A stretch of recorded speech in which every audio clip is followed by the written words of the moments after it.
But this golden age of Islam was not to last.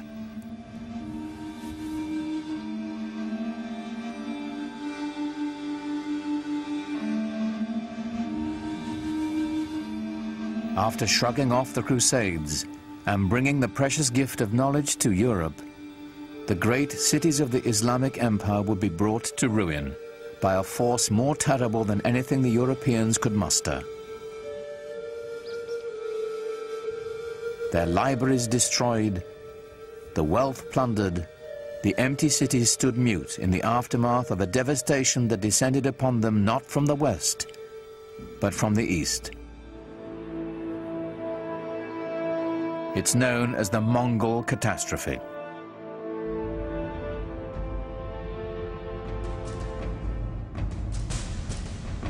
The Mongols were Turco-Mongolian nomads from the steppes of Central Asia. In the 13th century, they rampaged across much of Eurasia between the Ukraine and China. It wasn't long before they entered Islamic Persia.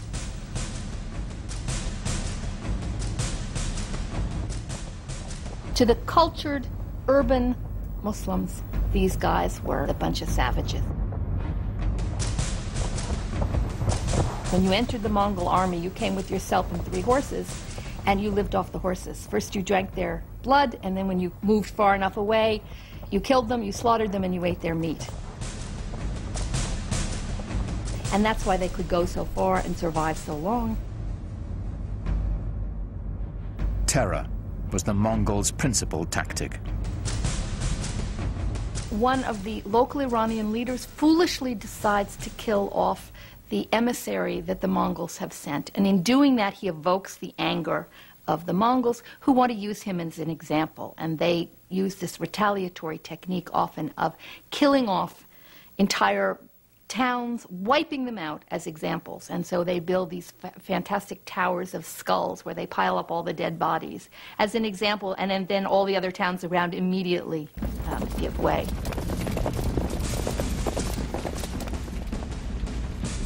City after city fell before them. It was only a matter of time before they reached the center of Islamic power.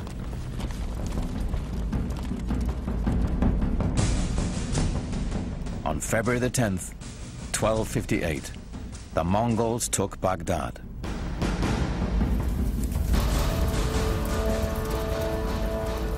According to the Arab chroniclers, the Mongols put Baghdad to the torch and killed 10,000 inhabitants. Mosques and libraries, the collected knowledge of centuries, were all set ablaze.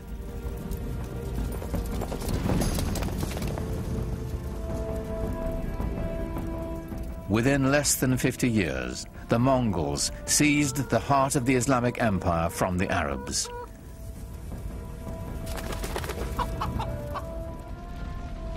Islamic civilization seemed poised for destruction, lost to posterity. But then something remarkable happened. While the consensus of opinion is that Mongols were a devastating force, I personally feel that they also had a very positive effect on Western Asia and the world of Islam. They opened the world tremendously. Allahu Akbar, Allahu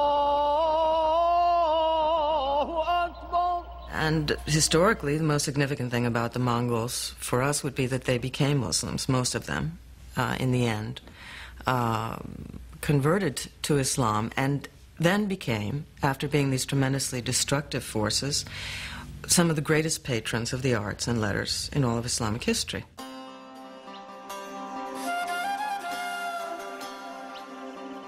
The conversion and its lasting effect was extraordinary.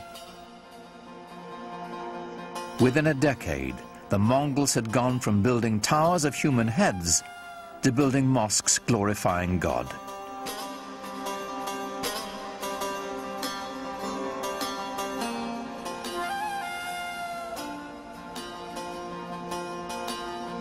It is not surprising to me that the land conquered the conquerors. The Mongols themselves became Muslims or Islamic leaders par excellence. The Mongols transformed Islam. Now Islamic power could be held by anyone, not just the Arabs who had created it. The Mongols threw open the door for the great gunpowder empire to follow.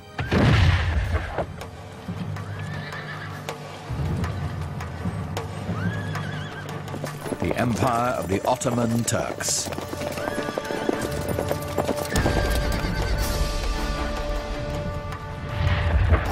Islam was now set on a new course of expansion to both the east and the west, marching to the beat of Turkish drums.